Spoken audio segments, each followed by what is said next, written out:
Hey guys, welcome back to the Rockford Ordnance, and welcome back to our live stream, Koffee and Kalashnikovs, January 23rd, 2024. Guess what? Guess what we're going to do tonight? We are going to be AK all day. Why? Well, number one, this is Koffee and Kalashnikovs. Number two, I'm back in the mood, baby. So, well, I can't say it'll be all Kalash, but we're gonna get there. We got a lot of stuff to talk about. Um, what's out there for sale? What's new? Hey, it's a new year, 2024.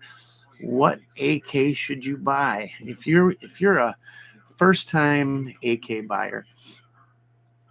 What should you be looking for? What uh, should you put in your collection first? What's a solid all around good rifle? What makes sense economically? What features are you looking for? All that good stuff. And we're going to ask your opinions too. So hang on. It's going to be fun. And we're going to have some cool AK videos coming out real soon. Hopefully within the week. So stay tuned. Hopefully you caught the thumbnail. That might give you a little clue. But yeah, let's go. Who's in the house here? First of all, boy, oh boy, back to Kalashnikovs. It's about time, isn't it? You guys are probably sick about hearing about the homestead and all that good stuff. So we're going to talk AKs tonight.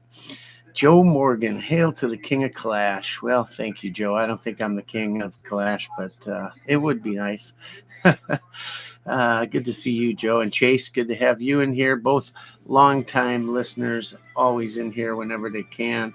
For the hell of it, I'll be listening in the morning. Have a good night. All righty. It'll be good, so make sure you do. Orion Fixer, another longtime listener. Holy Hannah, all is right in the force tonight. Yes, it is. And Joe's in there. All right, so while we're waiting for a few other people to gather around, give you a little update. So, got a foundation, right? And I've been living here at Ice Station Zebra for the last week and a half or so.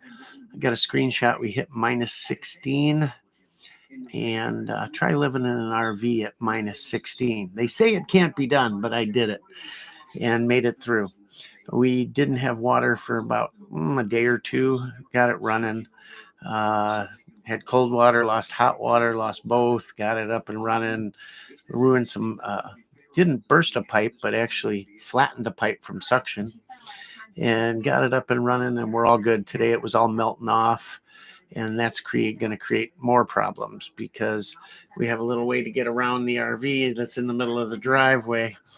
And it's that little trail around is through the cornfield, which is quickly turning to mud and like quicksand. So if you don't see me next week, it's because I sunk in the quicksand. But got out today in the warmth a little bit, took the side-by-side around the property because I had some people snowmobiling through the back field and they cut through the woods to get there. So tried to go after them, but the side-by-side, it made it, but barely. I had to reverse out of a few things because it was getting stuck. But that's how deep it is back there. We got about 18, 19 inches of snow, and then the minus 15 hit. And while we're all warm and everything, kept us perfectly warm, just the water was a little bit of a struggle. So folks at work had to deal with me with no shower for like 3 or 4 days, but it wasn't bad. Still got to wash my hair, brush my teeth, all that good stuff. Anyways, we're talking about AKs tonight and what's out there, what the market's looking like, what you should be looking for, what's new, what's collectible. Maybe you just need a new one. Maybe it's your first one. So we're going to get into it and give you my thoughts quality-wise. What's a good buy right now? Prices are crazy on everything, but talk to a local gun shop just about pricing in general. And I was talking about collectible stuff. And he said, well, if you were thinking about selling anything that was collectible, and in this case, we were talking about super collectible, okay, like big money stuff. And he said, I would hold off right now. He said, the market is extremely soft, price wise. Why? Well, holidays, anytime you get past the holidays, and just the economy in general is kind of soft. We're not really worrying about politics of the whole thing right now, but we always are, right? There is an election coming, so that may spur some buying. There's some people talking about ammo shortages with Lake City under scrutiny, but I haven't seen it yet. There's plenty out there. Prices are decent. I'd be buying if I were you. But then again, if you're new here, my policy is to always buy. Low, high, in the middle, it doesn't matter. Cost average it. Obviously, when it drops, buy like crazy. When you're stockpiled and you feel kind of comfy, you know, I got enough ammo, I can do my practice, I can stock a little away, and you stop buying, well, those are the times to keep buying, because that means it's cheap and you've loaded up. Keep buying. That way, when the prices spike, maybe you drop off for a little bit and come back in. But I would always, when they're high, you know, maybe it's not the time you're buying case after case, but you're putting a little bit away of some of maybe the non-NATO calibers or something like that, shotgun, whatever, but always putting a little away. Anyhow, he said gun prices in general are a little soft right now, which if you're buying, forget about collectibles, but if you're going to buy a new firearm, pistol, AK, AR, ARs, oh my God, extremely cheap right now. I saw some new guns advertised under $400. Might not be the best stuff out there, but is there really a bad AR out there right now? Maybe it's not the greatest barrel or anything, but it's going to do what it needs to do. And sub 400, you know, we talked about this for a few years now, that the markets have flipped. You know, AKs were the poor man's go-to, sort of like its predecessor, the SKS, and ARs were out of reach. And now it's total opposite, and it's staying that way. The AR market is flooded. Manufacturers have built and built and built. There's parts, there's receivers, there's guns, there's everything you could want. You are in the heyday. A lot of guys say, well, Chris, when you were around with the cheap AKs, and I wish I was. Well, there's always a heyday. It's just, are you buying the right thing? You know, right now, ARs are dirt cheap. They won't always be. It won't always be. Something will happen, something will go on, and they'll get expensive again. So buy what's cheap when you can. Stock them away. What's the worst case scenario? You'll never lose any money on them. And the good stuff is the good stuff. I was looking at some Geisley. What's that model they've got? It's like their not a workhorse. That's a different manufacturer, but hard. I can't remember, but they got a pistol and they've got a rifle, expensive rifle. It's like $2,500, but they make a green anodized version. Oh man, if I had an extra $2,500 laying around, I'd be grabbing one of those. They make in other colors too. They had LWRCs, Colts, Smith & Wessons. Solid weapon, right? But we are here to talk about AKs. So 2024, new year, maybe you're going out and you say, this is the year I jump into the AK market. You've been waiting around, waiting for prices to drop, and they really haven't. They've been going up. Tell you the truth, I was doing a little research right before the show, and I was looking at Wassers, right? See what was out there for Wassers. There's not a ton out there. Atlantic currently is out, which is shocking. And I did see a couple of neat things, though, talking about Wassers. I saw a Wasser underfolder, which for whatever reason, I've never added one to my collection. And I think I could have bought that for about $800, which was a pretty darn good deal. in stock at just a LGS. And they also had a PSL for $24.95. I asked him if they would deal on it. He said, no, that's it. Our margins are small. Used to buy those for $400 or $500. Another one I missed out on, never put in the collection. 2,500. I still have a hard time pulling the trigger, but I know that it's never going to be less than that. That being said, when do you see PSLs lay around on the shelves? You don't. Maybe not the best choice for your first AK, right? So, what is out there? Well, it depends where you go and look.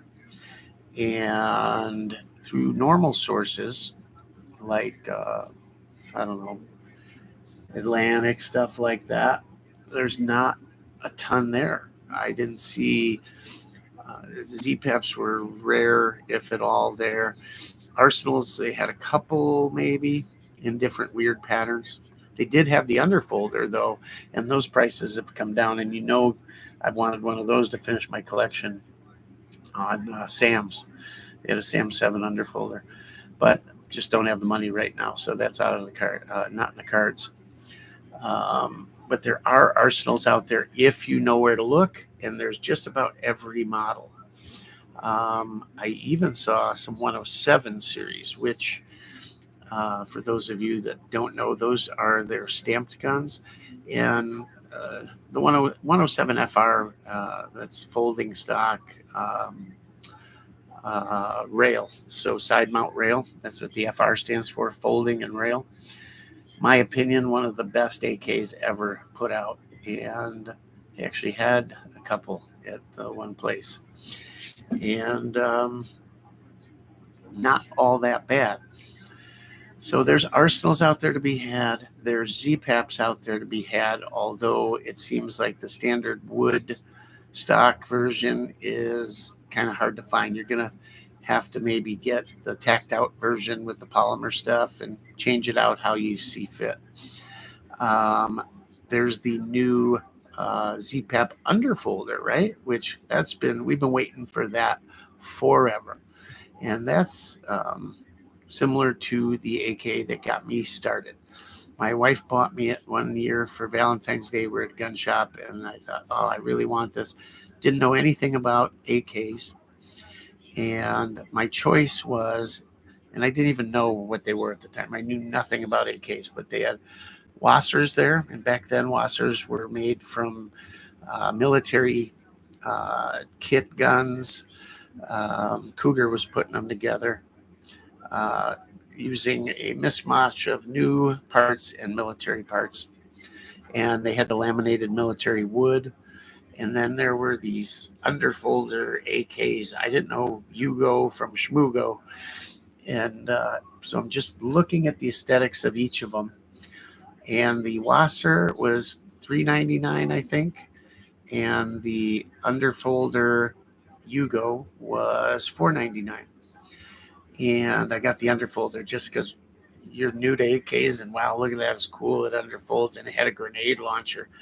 So it wasn't even a Zastava built gun. It was a kit gun built by Century and brought in M70 AB2, which a lot of people think that was just a military designation. It was sort of, but that was at that time Century's part number for it.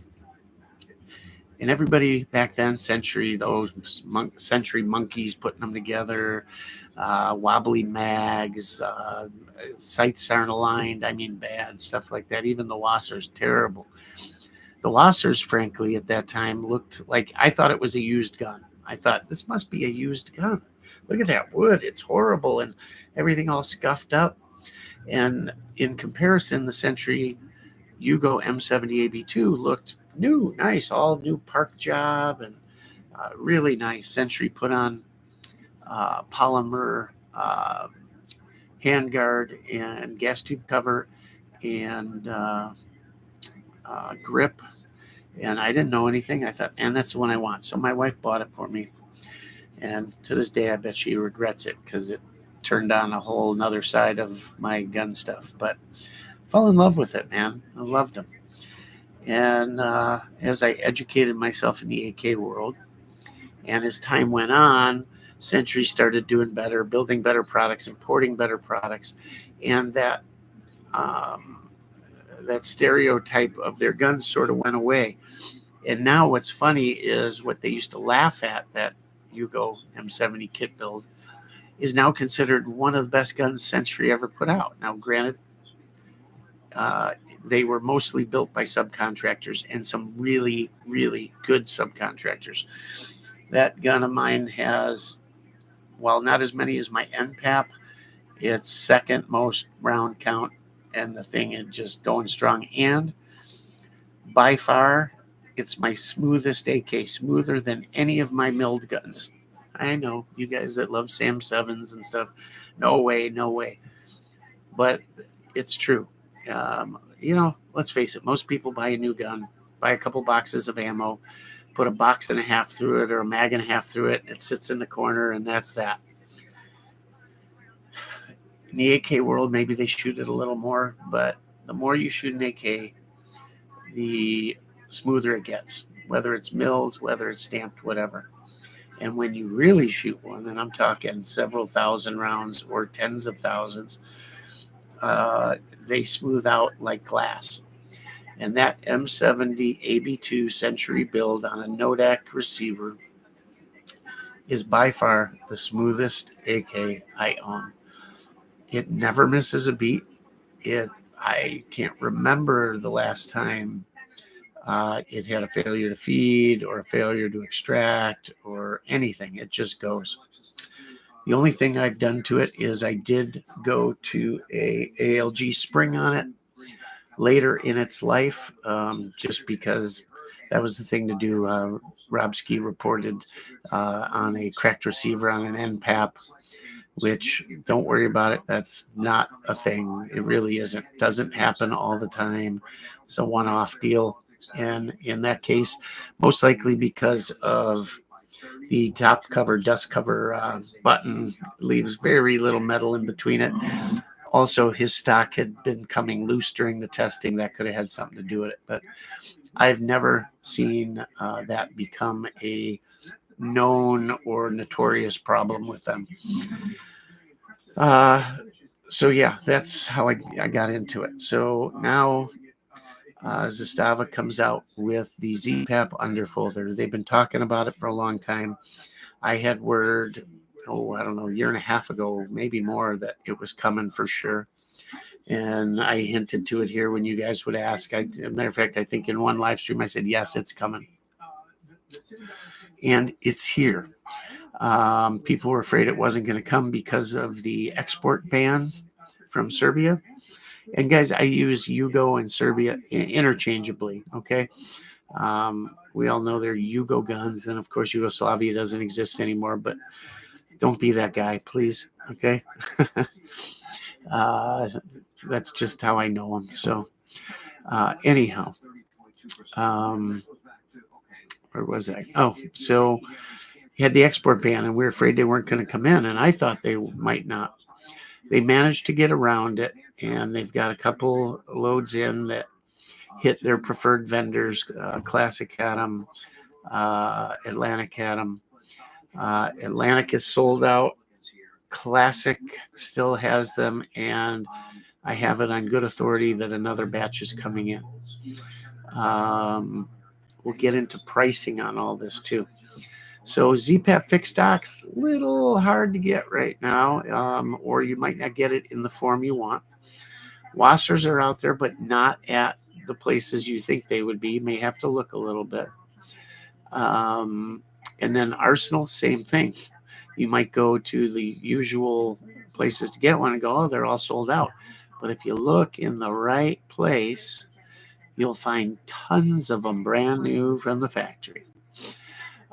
So you got Arsenal, you've got Zastava, and you've got Cougar, however you choose to pronounce it, as the three main import players, right? Only three, I guess. Well, there's Polish stuff too out there, right? And what else? So there's that. U.S. side, plenty of Palmetto State stuff out there, all kind and good stuff. If you guys did not see the 2A EDU get together where we put 2,000 rounds through it that day, he was having trouble coming up with ammo and mags, and at the last minute, he wasn't sure if he was going to get it. So I brought a case and donated it, and then the guy that was going to donate it donated it. So we had 2,000 rounds there. The case the other guy brought had a bunch of problems with failures to fire, hard primers, or we thought. And then I think it turned out to be maybe a powder issue. The powder was looking weird. But my stuff was going off. It wasn't the gun's problem. And it ran it flawlessly. Plus, I think he had already had the 1,000 we did the previous year. Maybe he did another 1,000 in part of one. So it was a minimum of like 3,500 rounds, maybe 4,500 rounds through it at the end of the day. And the gun looked flawless. So kudos to Palmetto for putting together just a class gun. I mean, finished well. Everything on that gun is good to go. Then you've got Kalashnikovs USA. Mixed reviews there, but pretty darn good. And there's a few others out there, right, that are putting stuff together. And then your boutique manufacturers, of course. So you're a new person getting into the AK market. What do you do? Well, I guess it depends a little bit on your budget. You know, do you have $500-600 to spend? Do you got $800 to $1,000 to spend? Do you got $1,200 or $1,500 or over? Because that's the gamut it runs. Low end, and I didn't check on the Palmetto State stuff, but low end, I'm thinking they're probably 600 maybe, right? 7, 8, I don't know. On the low end.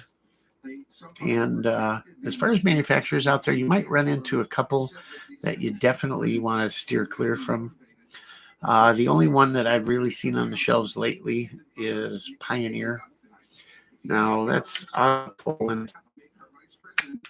I've had some issues over the years.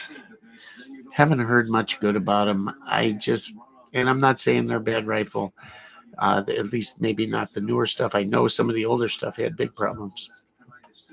But I'd just steer clear of them. There's better stuff out there. So depends on budget. So let's talk about where these guns come in. And this is up to the minute research, okay? I'm not saying you couldn't find a deal somewhere, weekend sale or something like that, but just kind of standard pricing. And as a new person to AKs, whether you want one for just add to the collection or you're going to start collecting, I would always push you toward an import gun. Why? Well, first of all three of the major imports, Zastava, Kuger, and Arsenal, are all basically state-run Arsenal-built weapons. So they are military-grade weapons. They don't change anything out for the civilian market, none of that, other than, of course, they're semi-automatic versus full auto. But as far as quality, metallurgy, all that good stuff, put all your fears aside. They're all Class A, number one, great stuff. Forged trunnions, all that good stuff. Good barrels.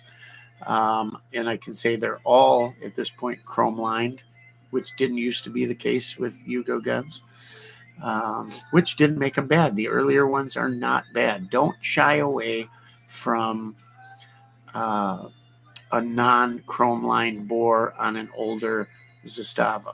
Don't shy away from it, and I'll get into why. But we're talking about the money side of it right now. So still, as usual, the lowest, let me turn this down. I've got TV on here, and I thought I muted it. I hope it wasn't bothering you guys. Anyhow, still, as usual, Wasser takes the cake. They're still the cheapest.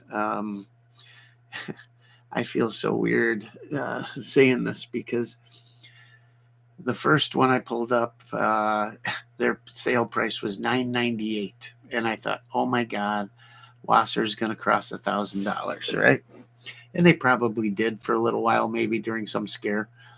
But I'm used to seeing Wassers at $4.99, $5.99, $6.99. When they went to $7.99, I thought, oh my God, that's it. And they hung there for a long time. I did just see them. Let me take a quick look here. Hold on. I just want to make sure I'm telling you guys the right info, because I did just see, let's see, the cheapest price I found out there on a standard Wasser. Hold on one sec. $8.99. So $8.99 for a Wasser. Not bad, right?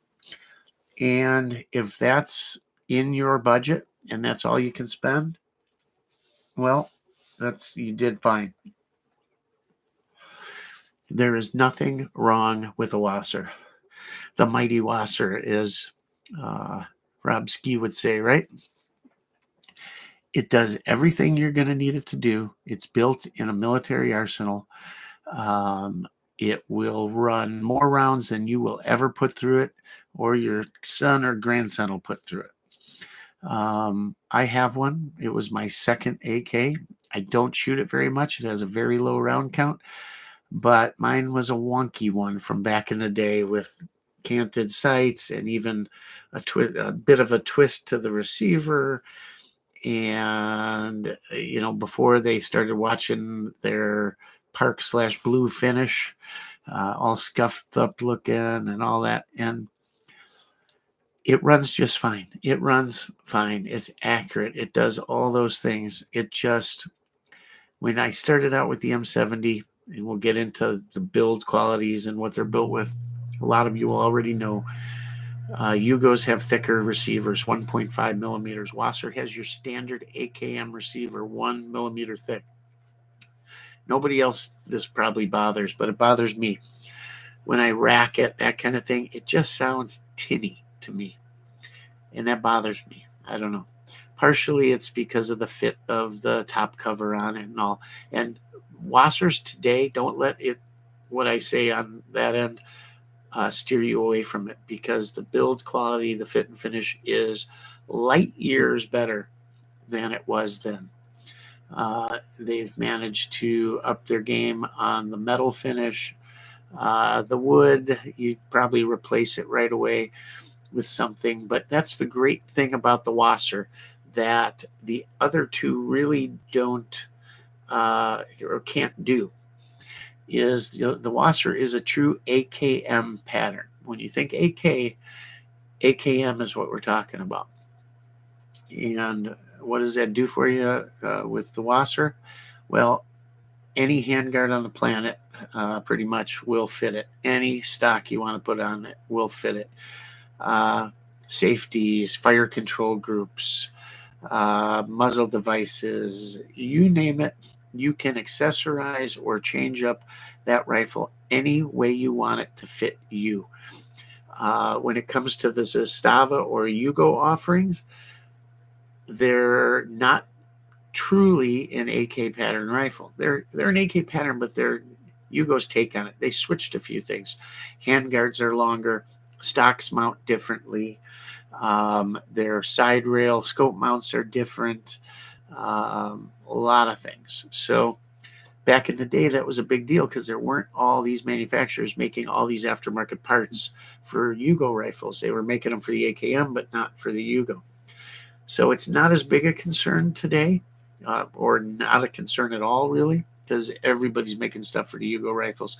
And the ZPAP has become so popular that you don't have to worry about it. You want this stock, they make it. You want this handguard, they make it. All that good stuff.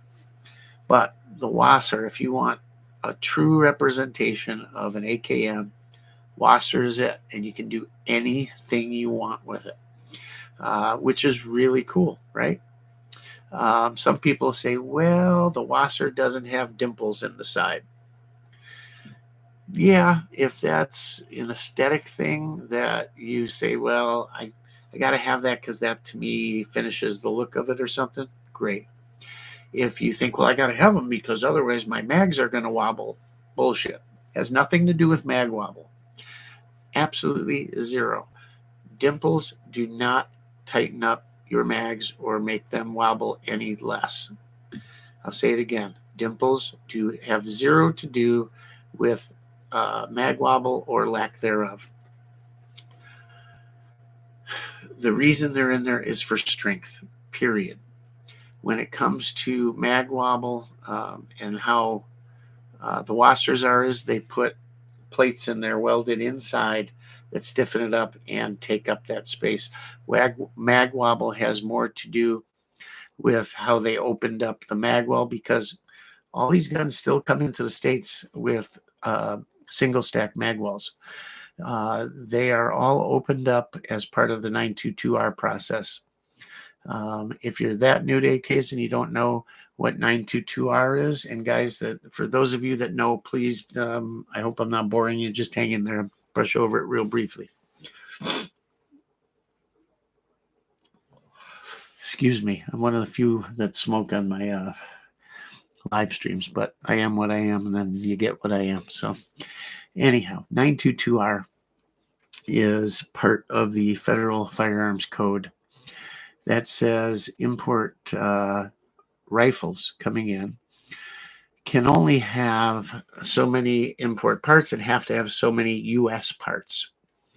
And I won't get into the parts count and what different parts count for more and whatnot. But essentially, the importer has to change out a few things to meet that parts count. And they try to change out parts that in the least way affect the overall operation and or original look of the firearm. So in most cases, as far as AKs go, they will change out the furniture, meaning the handguard, desk cover, and stock. Underfolder is different because the underfolder stock comes in on it, right? So now they got to change other parts. ZPAP, for instance, normally the fire control group would be changed always on any import. Back in the day, the only thing going was the TAPCO G2 trigger, and they were the only game in town. There was no ALG. Century had not come out with their triggers yet, the rack, and so on and so forth.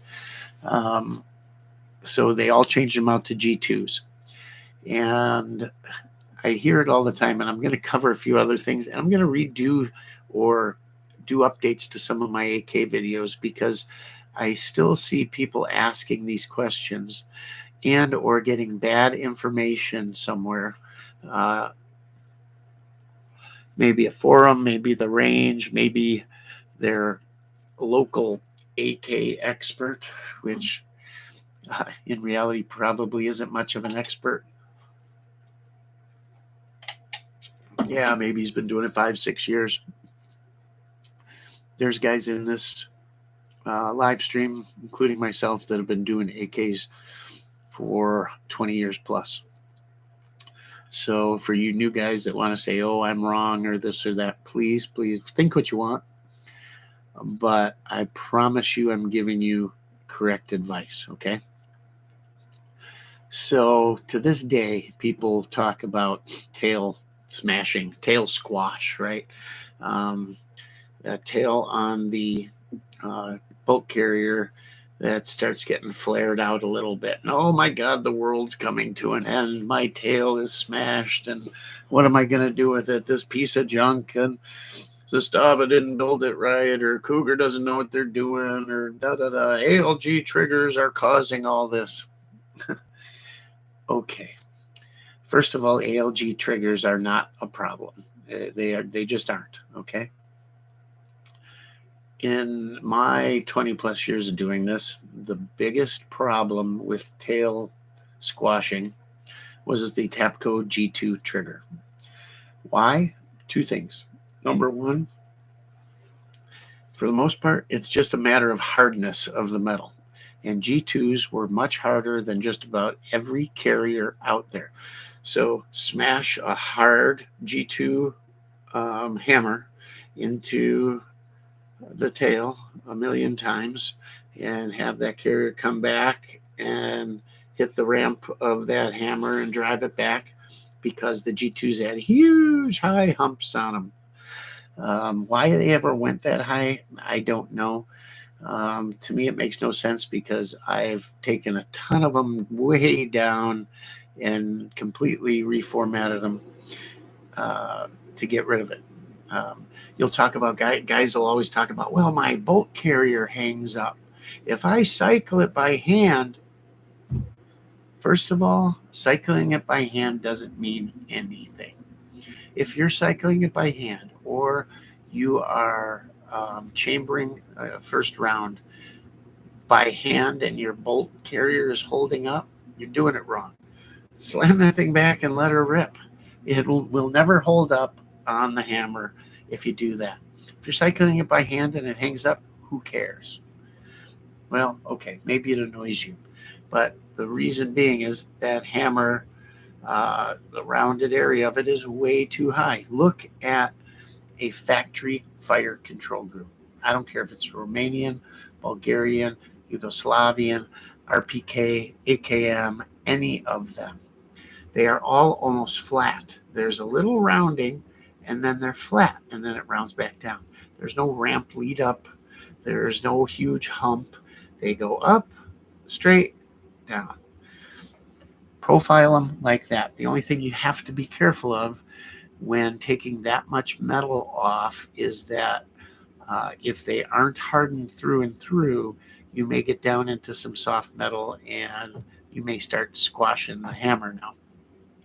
But that is the cause of tail wear or tail deformation, is that fire control group being harder than the bolt carrier. Now, even using a G2, which is by far the hardest of all of them, and I don't even know if they don't make them anymore. First of all, TAPCO's gone. So you'll only find it on the secondary market, or maybe you'll find a G2 kit for sale somewhere and just want to slap it in.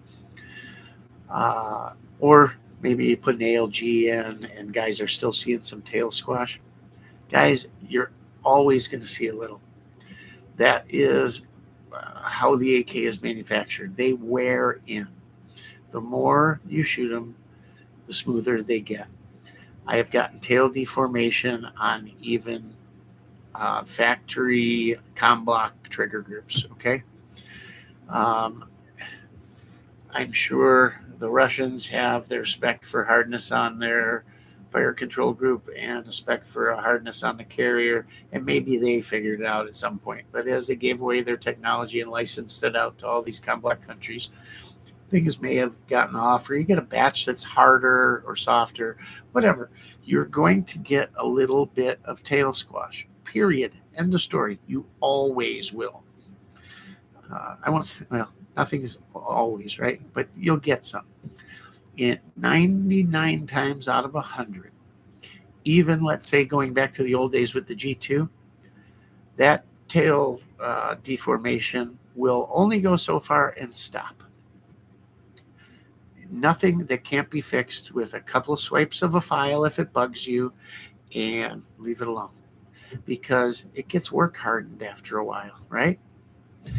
And eventually, as long as they're fairly close, everything's cool, copacetic, right? So don't worry about it. Don't look at your gun after 100 rounds or 500 rounds and go, oh my God, the sky is falling. Tail deformation is a thing, and don't worry about it. If for some reason the most whacked out thing in the world happened and you got a carrier that wasn't hardened and it's smashing, well, okay, that may be 1 in a million. But I'm telling you, after 25 plus years of AKs, it doesn't mean a thing. ALG is not the problem. I love these guys. ALG is ruining my gun. Don't use an ALG. I like com block triggers, right? Rack triggers are pretty good. The other Century offering over the years, good stuff. I do not like G2s, but you don't see them anymore. Anyhow, ALG, if you're not going to run a factory trigger group, ALG is by far light years above any other trigger out there. The best. By far, hands down. Don't let anybody tell you any difference. And they're not going to ruin your gun. Put one in and enjoy it. If you don't care for the factory one, put one in. No reason not to run a factory one. With a little smoothing and polishing, they can be as good or better than anything. Why I like the ALG is not so much for crispness of release or smoothness. I like it for the trigger reset. Super short reset, and it makes it fast, right? Unfortunately, ALG is not selling their UL or Ultimate trigger any longer. Those were nickel boron coated. They were silver instead of black, and they are phenomenal. I've gotten trigger pull down on those to under 2 pounds now. Guys, oh, you don't know, on a battle weapon, what do you want that for? Trying to do a little precision work, having fun with it, which I know it's kind of an oxymoron, right, with AKs, but over the years, we've all found that AKs are much more accurate than people would think. Anyhow, ALG, UL, phenomenal trigger. I wish they'd start making some more of those ULs because they were great. But I've also found that their standard, what do they call it, AKT, or there's actually 3 triggers, or there were 3 triggers. There was the standard one, the black one, then there was the UL, which was the nickel boron, then there was the one they made for importers or manufacturers that they sold to the manufacturers that were pretty similar to the base ALG trigger. That being said, ALGs, and I can't say this is true today because I haven't bought one in a couple of years, but up until, let's say, a year and a half, 2 years ago, some of their regular black triggers I had phenomenal results with too. So maybe they finally just said, this is a pain, or maybe there was such a demand they just stopped. I'm sure they probably sent them out for plating or coating, so maybe they stopped making them. Maybe they'll start again. Who knows? I do see them for sale here and there, but they are great. Some people think they're too smooth, too light, and they do come with a spring in the kit to make them a little heavier because of that. But they are phenomenal. Might not be for you, but if you've got good trigger control, man, they're slick, and there's nothing faster on the planet. But they will not squash your tail. They won't ruin anything. So don't worry about it. They work in Hugo guns. They work in Wassers. They work in... I've got them in everything. There's not one type of AK that I haven't put them in that they didn't work. Anyhow, back to what AK should you buy.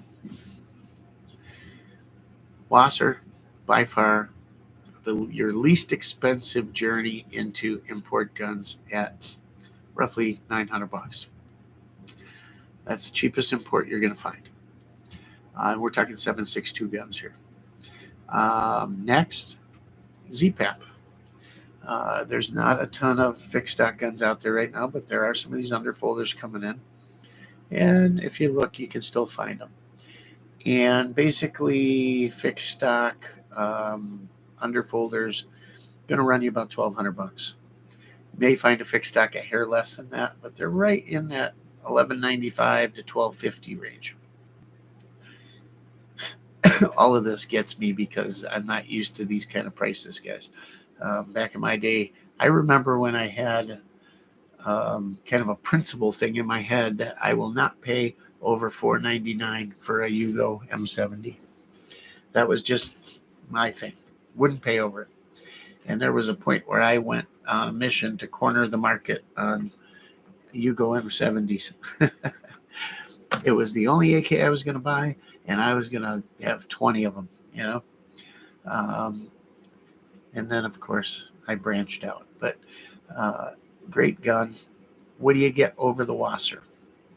Well, you lose a little accessory interchangeability. However, markets have changed. There's everything you could possibly want for hand stocks, safeties, side rail or scope mounts. Anything you want is out there. So I wouldn't even really consider that a drawback. What is a plus is the receiver is a 1.5 millimeter, so it's half a millimeter thicker. Doesn't sound like a lot, but it is. And they also have bulge trunnions. So the Wasser flat-sided receiver, you go flat-sided except till you get to the front right near the chamber, and they bulge out on each side a little. That was a thing for RPKs. Russian RPKs, Bulgarian RPKs all have bulge trunnions. Why? Because they are RPKs for sustained automatic fire, and they hold up better. Well, Yugo's built all of them like that. So it's basically an RPK receiver. 1.5, thicker, bigger trunnion, all that good stuff. And the barrel profile is heavier than an AKM barrel profile. Back in the day, guys used to go, oh, the weight, ounces equal pounds and pounds equal pain and all that bullshit, as if they were not going to lug it any further than from the trunk to the shooting bench, I get it. If you are a soldier humping your ass through canyons and all this other stuff, yeah, maybe. Even so, the difference is negligible. To me, the extra durability, as well as it cures my sound problem with the tinny sound of the Wasser or any AKM for that matter. You don't get that. It feels so much heavier dutier. That's a word, heavier dutier. It just sounds right. Top covers are heavier, so you get a nicer top. The top cover is a lot that adds to that Wasser clang, and that's me, guys. Most guys probably don't care. I will take the little bit of extra weight for just a more solid feeling weapon. It is definitely the bull of the bunch, right? Put a bunch of AKs on the table, and that Yugo ZPAP is just a tank. Never going to wear it out. So heavier profile barrel, heavier, thicker receiver, heavier trunnion. I think some guys used to think it was a drawback, but I think it's actually a plus. And there's a little button. So how it happened was the Yugos love to fire rifle grenades. And that's what led to them using the bulge trunnions, number one. Number two, it's what got them to the thicker receivers because those grenade launching stressed it a little bit. That's a whole nother story I can go into when they went from the milled guns to the 1 millimeter receivers to the 1.5. I have a video out called Tale of the T if you want to watch a brief explanation of it. Kind of interesting. Anyhow, firing grenades would cause the top cover to pop off once in a while. So the Yugos fixed that by adding a locking mechanism to the top cover and the release button. And you'll find it right at the back of the receiver on the side. And you push in the button that pushes the tail of the carrier and all in. And then you push that button. You have to push that button to release it. And most guys think, oh, it's a pain. I got to fumble with it and everything. But if you push the release button first, then push the tail button, and then release the safety catch there, the tail button will stay in. So you can just lift the cap off, the top cover off. Same with putting it back on. That's where it's really handy. Guys think it's a pain, but it's handy because now your bolt carrier tail locking whatever you call it, the top cover locking piece is held forward. So you can just put your top cover in the front groove, slide it down, and then hit your side button, and bing, that'll pop out and lock it. There's no slamming it down, making sure it's in the front. Greatest thing ever, ever. Plus, you know it's never going to come off when you don't want it to. So I like that. Also like that their carriers are in the white. And people think they're just in the white, but no, they have a coating on them too that keeps them from rusting. Just a nice look, keeps them from corroding, all that good stuff. Yugos were also famous for bolt hold open magazines, but some people don't like them because when you remove them, it doesn't hold the carrier back, it slams forward. But that's a personal preference. They'll take regular mags too, and vice versa. So there's that. I will say that in general, Zastava's part finishing and bluing is better than anything offered by the Romanians. Their gas blocks, I always talk about their gas blocks. They're finished impeccably, polished real well. You don't see any flaws or machining marks. And then their bluing is really pretty and really nice, holds up well. The fit and finish is just several steps above the Wasser. What else? I could go into, NPAPs and stuff like that, and don't shy away from them. They're 1 millimeter thick, but they're nice rifles. But the rifle I have the most rounds through, that I shoot the most, is an NPAP. I bought it originally so I didn't have to put rounds through some of my nicer stuff that was becoming and now is extremely collectible. That was my go-to truck gun that I just ran rounds through, and I still do. And I lost count 5,000 rounds ago. I don't even know what it's got now. Could I be pushing 20? Probably. And it just keeps going. But great guns. And you're going to find those in that 1,200 range. So about 300 more. Is that $300 additional worth it to get a thicker receiver, a little thicker profile barrel, and a thicker top cover, and the bulge trunnions?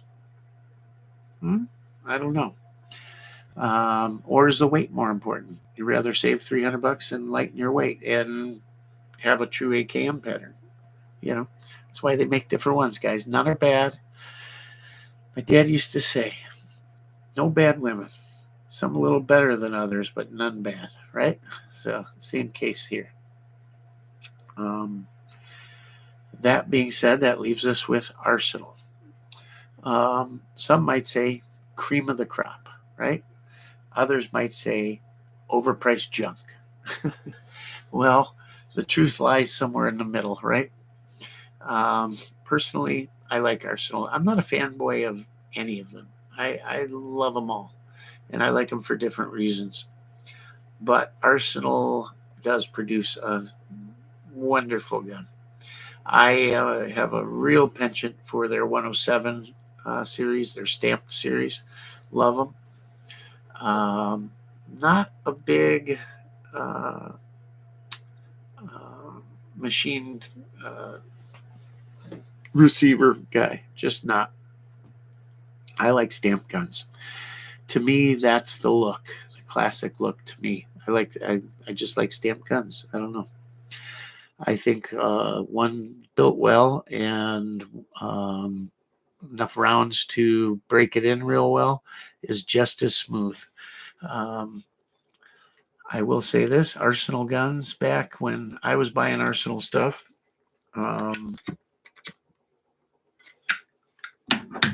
you could buy anything in their stamp series under $800, easy. Maybe $5.99, $6.99, $7.99.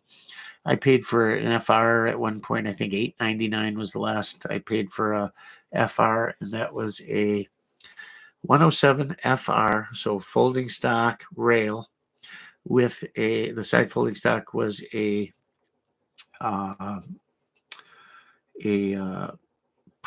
do you call it? Jesus, I'm losing my mind. A skeleton stock. What do you call it? Somebody help me here. I'm having a old man brain fart. Yeah, $8.99. And when I first started buying, well, Vepers came in from them too, and Vepers were $8.99 for a fixed stock, and I think $11.95 for a folder for a Vepper. And then the Sams were $7.95, $8.95. The side folders were a little more. Well, today they're all for Vepers aren't available anymore. That was kind of Arsenal's version of the ZPAP, right? The RPK, bolts, trunnion guns, and all. But today you're going to pay a minimum of $1,900 to $2,200 for any Arsenal gun in their lineup, whether it's machined or whether it's a stamped receiver, milled or stamped. There's not a ton of Arsenal stuff out there. Not from your regular vendors. They're sold out. They'll get batches here and there, but it seems like Arsenal and Kavar, the distributor and importer, are kind of holding on to them and selling them themselves. So you can find them in that price range, and they are available. Sam 7s, Sam 5s, 107s even. All kinds of cool stuff. You name it, it's out there. But like I said, best prices you're going to find are like $1,900 to $2,200 and up from there too. So are those guns worth that kind of money? Well, if you want a milled gun, other than a couple of the Polish offerings, that's the way you got to go. You got to go to Arsenal. They've been doing it a long time. They are kind of considered the cream of the crop on a milled gun, right? They've had a couple issues here and there with the Sam 5s being overgassed and all. The Sam 7s seem to just run perfectly. Great guns. A little more weight. They are smooth. They shoot well. Problems with any of them, Wassers, Hugos, Arsenals. I've had the same problems with all of them at one point or another. I've had crooked sights, gas blocks, and rear sight blocks crooked from all the manufacturers. Arsenal, Cougar. I can't really say I've had one off from Zastava, though. I'm not saying that doesn't exist, but I've never had one. But I've had them from all of them. It's gotten way better over the years. Not really something I worry about much anymore. I've never seen one so far off that it couldn't be adjusted. That being said, I can't stand when a front post is over to one side of the hood. It drives me nuts. So if I get one that is, I like to inspect them if I can. But today, we do online, and it comes to our dealer, and other than sending one back, which is a real pain, we mostly take them, right? But I haven't had one that I went, oh my God, this thing's so far off. And one that I did have that was off a little bit, I simply knocked the pins out, changed it, re-drilled it, threw some pins in, done.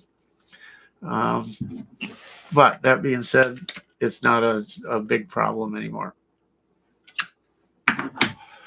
Are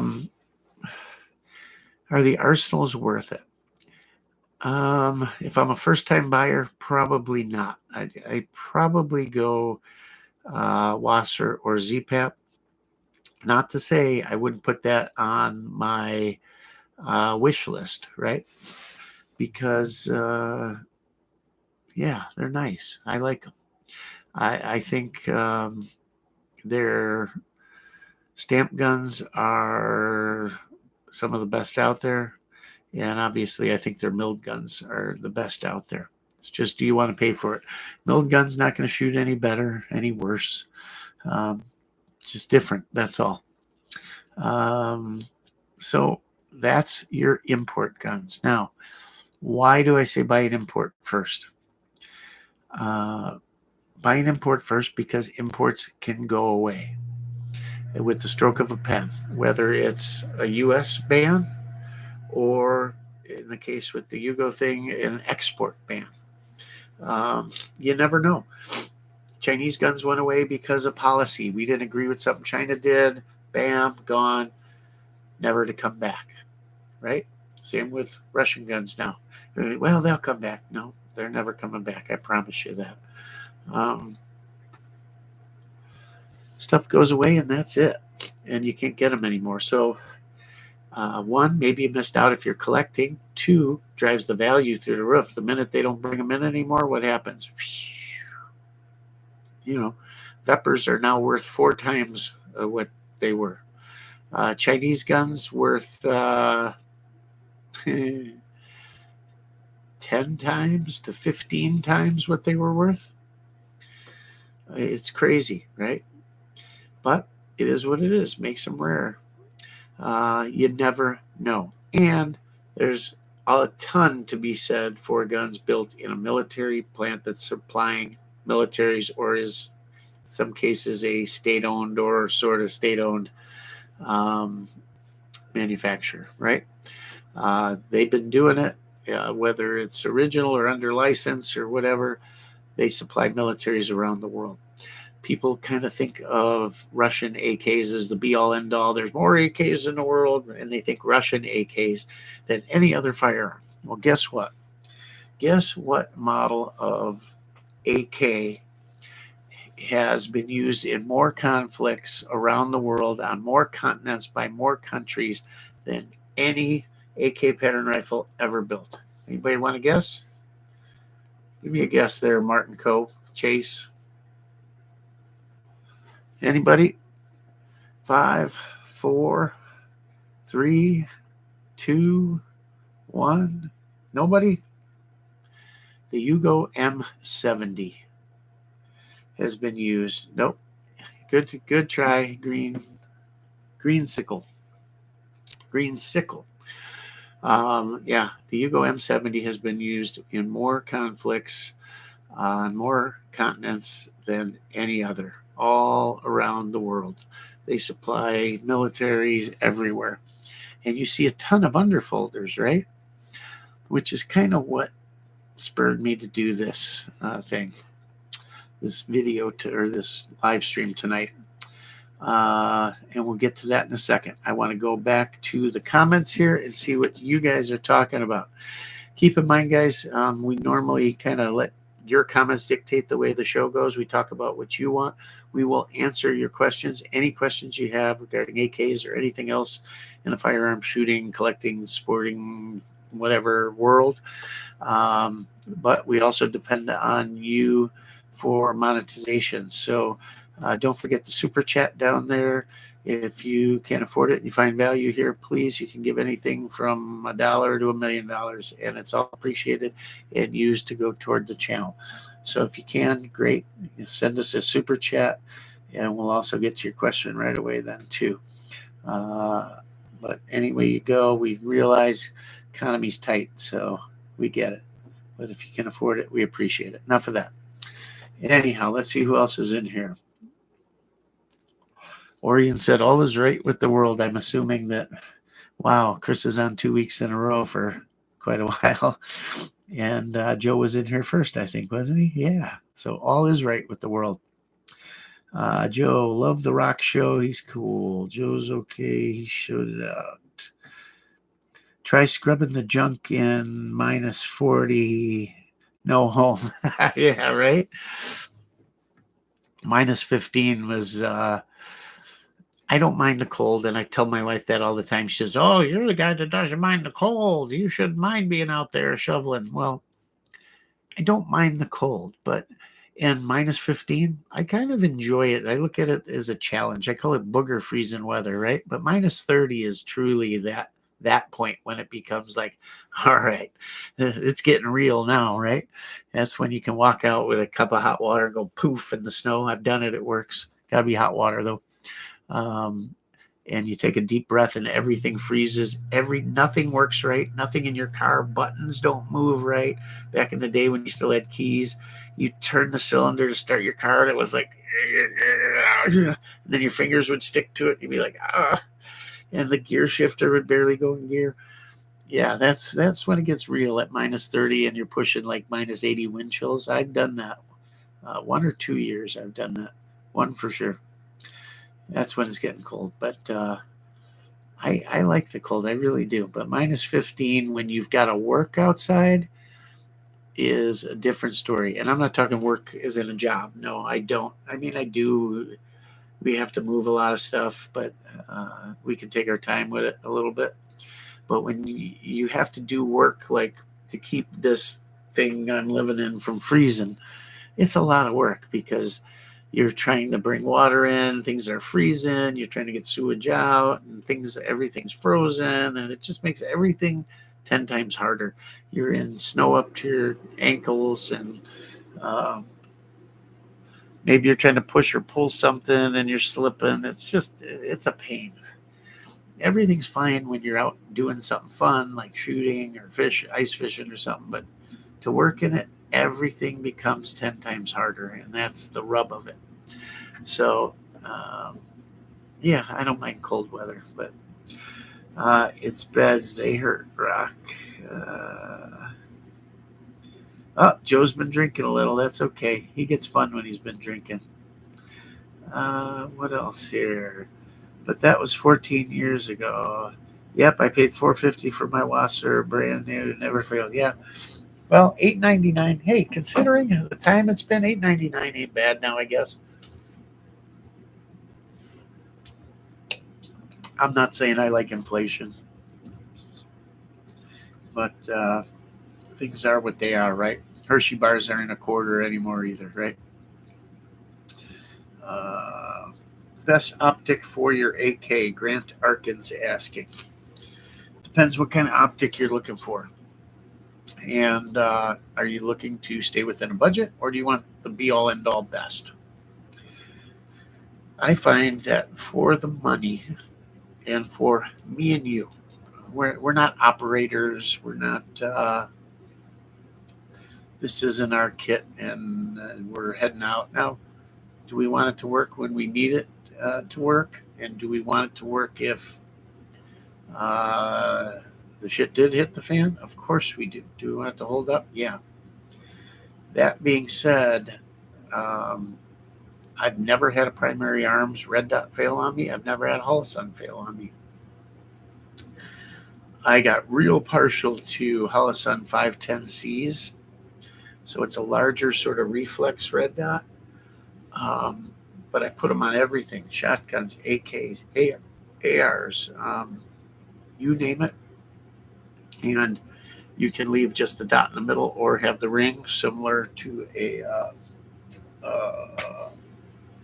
What can I run here? Jesus, what's the brand? The famous brand of holographic sights, right?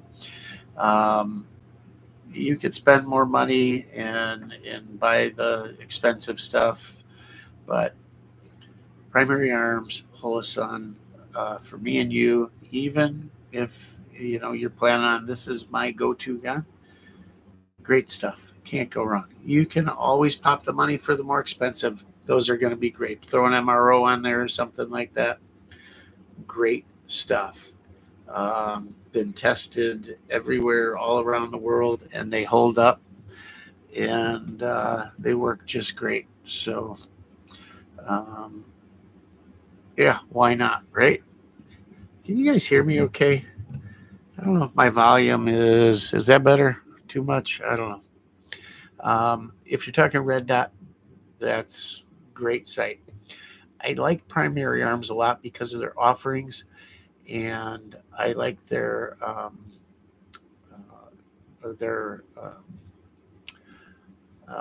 reticles, particularly the Christmas tree and the chevron, where you can range with them. Everything. It's a great setup. I use that on everything. Now they offer it on a red dot too with zero magnification, but I've used their 3x prism scope. I've used their 5x prism scope. Love both of those. When it comes to adjustable optics, I've used everything from Vortex Strike Eagle. I've also used Primary Arms stuff, and they're all good. I mean, let's face it, when it comes to um, adjustable optics, the more you pay, the more you're going to get. I think there's some point where the average person is not going to notice the difference versus the dollars as they start to go up exponentially. But you can certainly stay under $800 and get a great optic that's going to work fabulous, right? 1x8, something like that. I will say, the top of the line in the Vortex is fabulous, absolutely fabulous. But nothing wrong with a Strike Eagle. Nothing wrong with the Primary Arm stuff. As you go higher in their range, like into the platinum or even the gold, you get Japanese glass. And I've never had one go bad. I have had low-end Vortex stuff have some issues, but Primary Arms never. What else? What else do I like? I do like using a magnifier with a holographic sight. I do that. That's on my go-to ARs. I've got some of that. I got a little of everything. But if you're looking to not spend a ton of money, get something that's solid, it's hard to go wrong with Primary Arms. It really is. And they don't sponsor me. They don't anything. I just use them. Look at some of my old videos up on the wall behind me. All my optic boxes are stacked up back there. And you can see there's like 8 or 9 of those Holosun 510Cs. It's a little of everything smattered in there. EOTech, I like a lot for holographic / red dot. My opinion is out on the magnifier versus an adjustable power scope because the weight is the same. Although I guess just running the EOTech with the magnifier off to the side is probably a little faster to pick up. Eye relief's easier, all that kind of stuff. But the magnifier, then I run their standard magnifier from EOTech was a 3 power, and my eyes are getting worse, so I went to their new one, which I think is a 4 or 5 now, the highest one they offer, and I like that one a lot. But again, you're dealing with eye relief, and it's not quite as good as the adjustable magnification on a scope. So kind of play around with it and see. But I tend to have 2 high-end setups, one for my go-to AK and one for my go-to AR, and then the rest in between are lesser money smattering of different things for different occasions and different setups and what I'm doing, that kind of thing. So there's something to be said for that 510C being that 510C by far is the fastest. It's got a huge sight picture. That hood is huge, much like an EOTech sort of, but cheap and fabulous in my book, and solar powered and all that. You can even get them with green reticles. I run them on Scorpions. I run them on everything. I'll probably go a little better on this, but on my MP5, I'll either put one of those on, or maybe I'll buck up and do so. That gun deserves a little higher end optic, so we'll see. FN. What about FN? I like FN. Don't care for FN pistols much, but I do like FALs and other cool stuff they make. Ross Incognito. I have an unfired Russian Sagan 7.62 39. Should I let it turn to gold? That would depend on what model.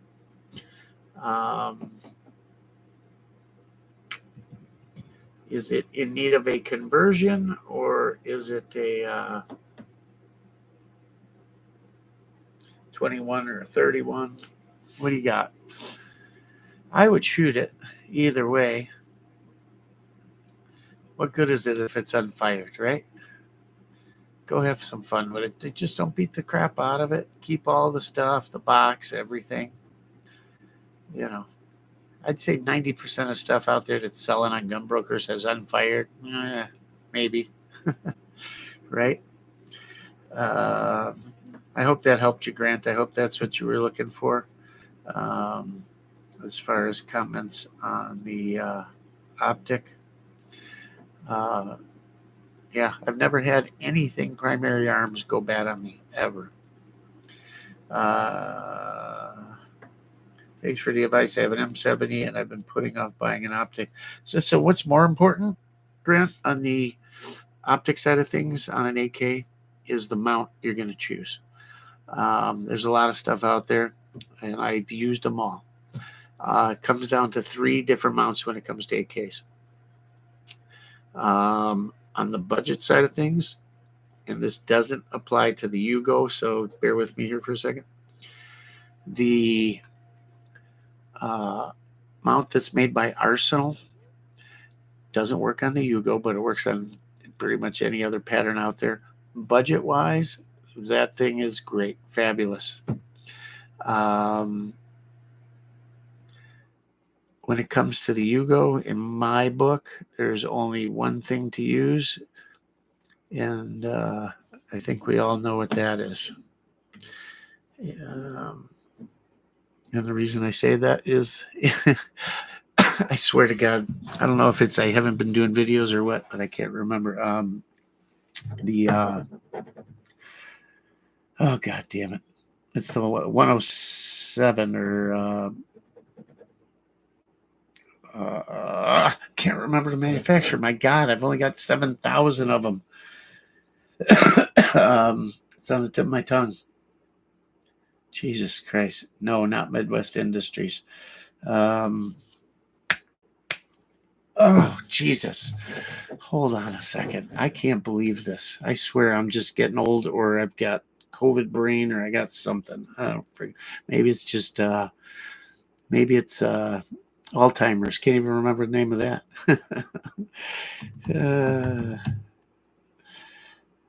Hold on here.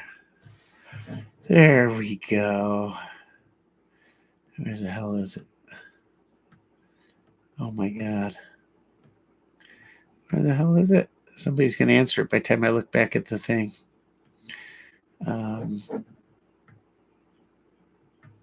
RS Regulate. My God. Holy shit, guys, don't get old. RS Regulate. They make one specifically for the Yugo. If you're not familiar with them, most people are, but if you're not familiar, no problem. Everybody gets to start at this somewhere. They make the base mount, and then you can add the top portion of the mount. You can get one that bolts to it and is forward biased and has a rail or mounting point only like that long to forward bias, let's say a red dot or something, and they make the micro mount, they make the MRO mount, they make a Picatinny rail mount up there. They'll make it optic specific. Or you can get a full rail, or you can get a rear biased mount. So you get the base mount and then the upper piece, and then you mount your optic to it. So the advantage to that is, 1, you put it exactly where you want it and save weight, or 2, you get a full rail. Like, let's say you're doing a variable optic scope and you need a longer rail, you got that. Or let's say you just want it toward the back, rear biased, you can do that.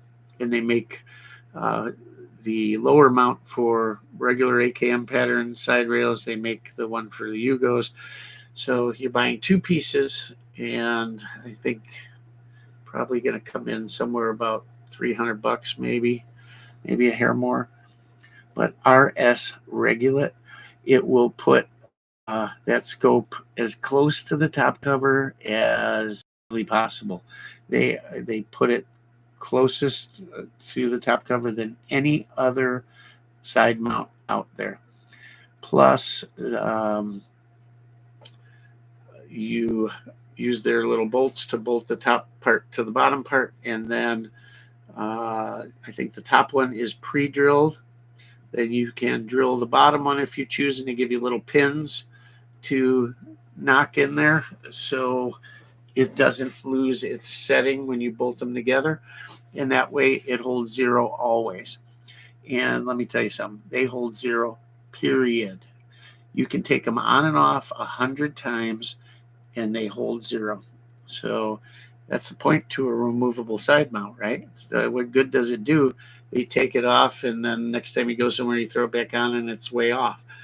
RS Regulate holds 0 the best, in my opinion, the toughest out there, and you can custom tailor it to the gun. There is no better. So go look at their site, check them out. They make some cool handguards too, and some other stuff. All quality stuff. Hard to come by sometimes. They seem to make it in batches. So when you see what you need, buy it. I think the Hugo mount is called is it 107? I know there's a 7 in it. Is the Hugo base. But yeah, grab one. Those are the best. Midwest Industries, not bad. Made right here in Wisconsin, so I got to give them a shout out. You can go to their factory and buy stuff there, which is cool. It'd probably take me an hour to get there, maybe. But good stuff. The Zastava mount that they sell for the NPAT. I bought one just to test out.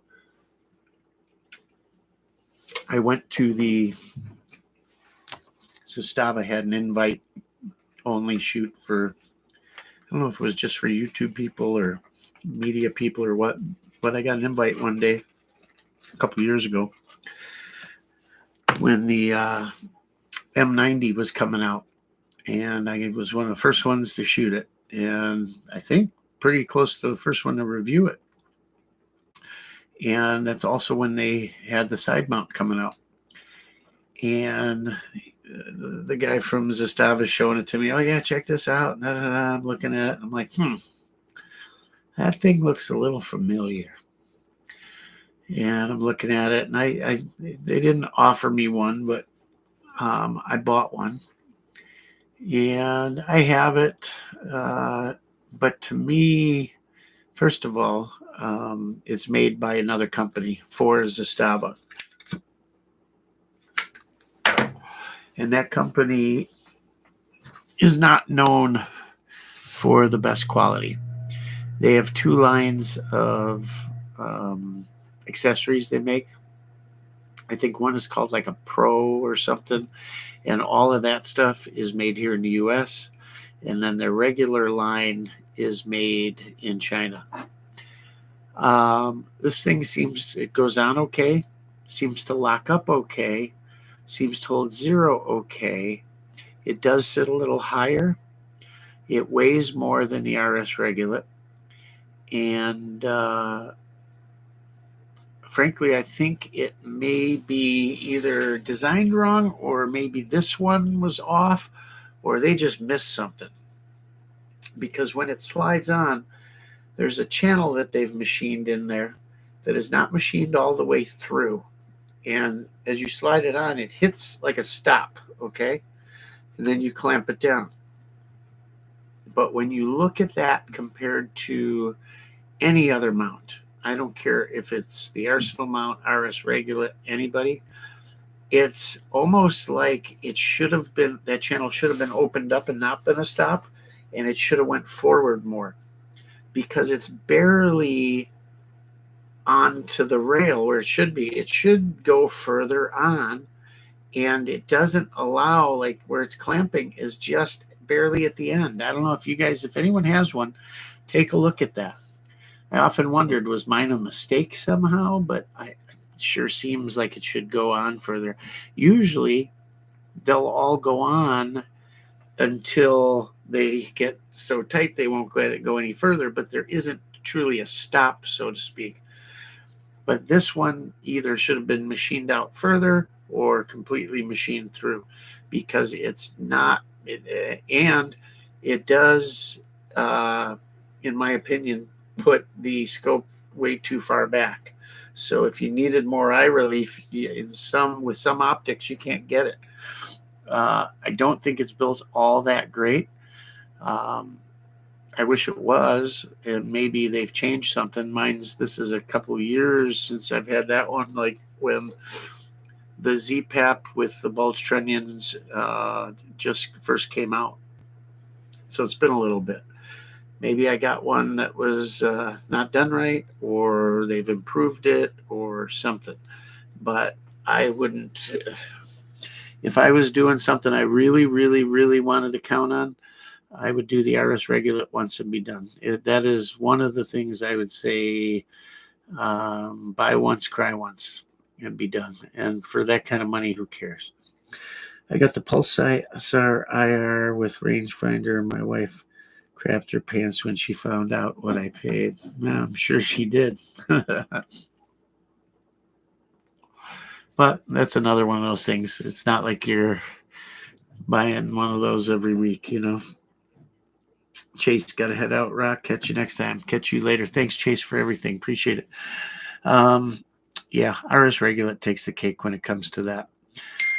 So what is my pick if I was new into the AK game and I had to buy one AK, taking into consideration cost, quality, just about everything? I would buy a Z-Pap, whether it be a fixed stock or an underfolder. And if it was my first one, I'd probably buy the fixed stock. Just saying. I love underfolders, don't get me wrong.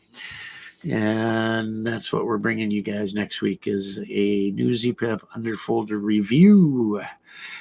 And I can't wait to talk about it, because of all the, well, I don't know if I should say this way, but of all the AK people out there on YouTube talking about it, I think I have more experience running, using, shooting an underfolder than just about anybody out there, because let's face it, most guys shy away from an underfolder. Oh, it's not comfortable, it's not this. If you're running a higher optic, it's not, first of all, there's used to be no side mount, right? Because the underfolder swings up and would hit the side mount. Now the new Z-Pap has a side mount, but it's mounted all the way up at the top of the receiver. And I searched and searched. I did not call Zastava, but I searched and searched, and I don't see any special side mount that they're making or anyone else is making. So do they plan on coming out with one, or do they plan on you using what's out there? And even with an RS Regulate, it's going to put it another minimum half-inch higher, which with the RS Regulate probably puts it right where everyone else is as far as height over bore. But that was always the key with RS Regulate, right? You are right down on that top cover. You don't need cheek risers and everything. And works great. You don't have to do a chin weld. You can do a real cheek weld, and they were great. But now you really got to go to an RS Regulate, I guess. So you get it as low as possible, do your chin weld and whatever. But to me, the whole reason for running an underfolder is compact size. It can be concealed better than anything else. Christ, you take the mag out of a underfolder and you could armpit the thing, and it'd be a little below your belt. With a longer jacket on, you could conceal the thing. Hopefully they come out with something a little shorter, or I'm sure RS Regulate will come out with something too. But the whole thing about it And I thought, oh, why review this thing? I've reviewed the Century M70 AB2, which is an M70 just put together by Century from military parts, right? What's different? Well, compared to the military gun, one, you don't have the grenade launcher front gas block, right? Which is cool. It's just, you can get the dummy grenades and fire them, but it's just cool to have on there. It's neat. It's cool. Now, I could find a gas block off a military kit, pull the factory one off, put it on, and I probably will end up doing that. Just because. I'll probably end up putting a military Zastava grip on it, which is just a hard plastic black grip, and I'll probably end up putting military takeoff surplus wood on it too, because it comes with the what is it? I think what they're putting on is not the maple, walnut. I think they're putting walnut on it, dark walnut, but they're distressing it. It's like a battlefield pickup sort of thing. Why they did that, I don't know. Maybe they had some leftovers and they figured, what the hell. Okay, nothing. So it's going to have distressed wood on it. It won't have the night sights either that the military version has. They have flip-up night sights that are, they hold little tritium vials. The front can be a tritium vial or a painted tritium dot at the front, which are really handy and work great. So it won't have those, won't have the grenade launcher, sight, and gas cutoff. Other than that, pretty much the same. It's got the bayonet lug. It's the real underfolder stock, which are rock solid, and that's why I always liked Yugo underfolders versus the like Romanian or even original Russian. Is Romanian and Russians all slanted down, where the Yugo underfolder stock went straight out. Samson, I believe, makes a nice cheek riser for them that bolts onto it. I do my paracord wrap on them, which makes it a little soft and nice. It'll be interesting to finally put an optic on one, which will be cool. Before, there really were no other choices other than what you might call it with the pins, where you put the lock nut on. I didn't care for those much. Gun was what it was. You run iron sights, and it was a great gun. That was a shit and get gun. And gotta love it. So it'll be interesting to see one. What else is different? Well, the military versions don't have chrome line barrels, right? And everyone says, oh, I gotta have a chrome line barrel back in the day. That's why the Yugos are junk. No chrome line barrel. Why wouldn't they have a chrome line barrel? You gotta have a chrome line barrel. Let me ask you guys something. Chrome line barrels are not as accurate as unlined barrels, number one. Number two, why the Yugo guns got their the connotation of not being, having to have the chrome, and not being as good, is because they were firing surplus corrosive ammo, and a lot of the barrels that came over into kits back then were just, as they would refer to them, sewer pipes. We're not shooting that stuff for the most part anymore. If we are, we know about it. We're cleaning them, right? So who cares? They last just as long. You'll never shoot one out. It didn't matter. Is it nice to have? Sure, great, wonderful, but not the be-all, end-all. I don't know if Zastava is making the new military guns with chrome line barrels, or if that's just something they're doing for the States here because we have this fetish with chrome line barrels. I would bet it's just for the States. And I bet with their contract military guns are probably not chrome lined. I don't know, maybe they are, who knows. But to me, it didn't matter. But those are the biggest differences. Other than that, it's a military gun, period. They for a long time they made the NPAP in an underfolder, and the NPAP difference between the NPAP and the OPAP was the bulged trunnions and the thicker receiver. So the NPAP did not have bulged trunnions and had a 1 millimeter receiver, and it wasn't quite as sturdy. But like I said, I run one all the time as my truck gun, and it's held up magnificently. There's all kinds of different PAPs over the years that came in. And I was watching one of my old videos on it the other day, and guys were saying all kinds of things. Oh, that's not true, and this isn't true, and that was this. Everything I said was proper, but I did see where it was confusing. So I will probably do another video on that, or at least in the upcoming video on that, I will maybe state things a little clearer so you guys can kind of understand the progression of the PAP series all the way to where it is now today with Zastava USA and the ZPAP.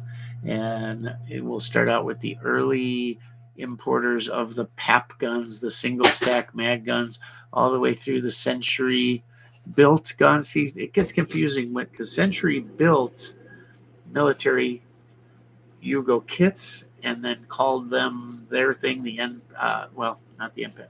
They called them other monikers. And then Century was the importer of Zastava, okay? So I say in the video, I'm holding a ZPAP, and I said, hey guys, here's a ZPAP, or should I say NPAP? And the guys go, that's not an NPAP, blah, blah, blah, blah, blah. Well, when the ZPAP first came out, that's when Century was not the importer anymore. Zastava said, Century, we're done with you, because I got a feeling they thought, and rightfully so, Century was pushing their own AKs that they were building, like the Visca, etc., the C30, all the other garbage they built. They were pushing those and the Romanian stuff that they were selling more than the Yugo stuff. And Zastava finally said, you know what? Why are we paying these guys to be the middlemen when we can start Zastava USA and import it ourselves? So that's where it got a little wonky, right? As the switch over from Century being the importer and distributor to Zastava USA. And when the ZPAP imported by Zastava USA first came out, a lot of guys don't remember this. It was not a bulge trunnion gun. It was a straight receiver gun. It was not a 1.5 millimeter receiver. It was a 1 millimeter receiver, and it was a non-chrome lined barrel. It was an exact duplicate of the NPAP, identical. They just, because they were the new importer to set themselves apart from Century, they called it the ZPAP. So there are ZPAPs running around with no bulge trunnions, no chrome lined barrels, and 1 millimeter thick receivers. Not a ton, because they came out with those guns. They launched them. Here's our ZPAP, ta-da, which it was just an NPAP. And then they came out with the bulge trunnions. And then they ran that. Everybody was crying for chrome lined barrels. And then they came out with the chrome lined barrels. So today, that's what you see. A ZPAP is a bulge trunnion, 1.5 millimeter receiver with chrome lined barrel. But that's not what it was originally. And a lot of guys that just got into them in the AK craze don't remember the early ZPAP. So there's 3 iterations of the ZPAP. And I remember them being on Gunbroker all at the same time. And when they came out with the bulge trunnions, there'd be a straight receiver ZPAP and a bulge trunnion receiver ZPAP side by side on Gunbroker. And the straight walled receiver one would be $100 cheaper. And there'd be guys bidding on it like crazy. Why? because they thought it was the new bulge trunnion gun until they got it and went, oh no, I should have read it better. So those were out there. There were still a lot of those left over when the bulge trunnion gun came out. And then the same thing happened with the chrome line barrel. There were some of the unchrome line barrels out there at the same time, and guys got shortchanged on that too. Or maybe even bought it and got it and didn't even know how to tell, and to this day think they have chrome line barrels. The bulge trunnion might be a little harder to overlook. But the way I stated that was a little confusing, so guys swore up and down, Z-PAP is nothing like the N-PAP. Well, yes, it was. It was identical. Identical. When it first came out, it was non-bulge trunnion, non-chrome lined N-PAP. That's what it was. Same gun. What you have today in the Z-PAP with the bulge trunnions, chrome line barrel, 1.5 millimeter receiver is what Century used to call the OPAP. Okay, that's a whole nother story for a whole nother day, but Century imported both straight well receiver N-PAP and the bulge trunnion gun OPAP. OPAP was the one you wanted back then. So anyhow, you guys can argue all you want with me, and if you don't agree, you're wrong, period. We're the oldest PAP 92s actually made in Serbia. The older PAP 92s. I gotta say yes. I may be wrong, because I was never, it's something I never followed much, but yeah,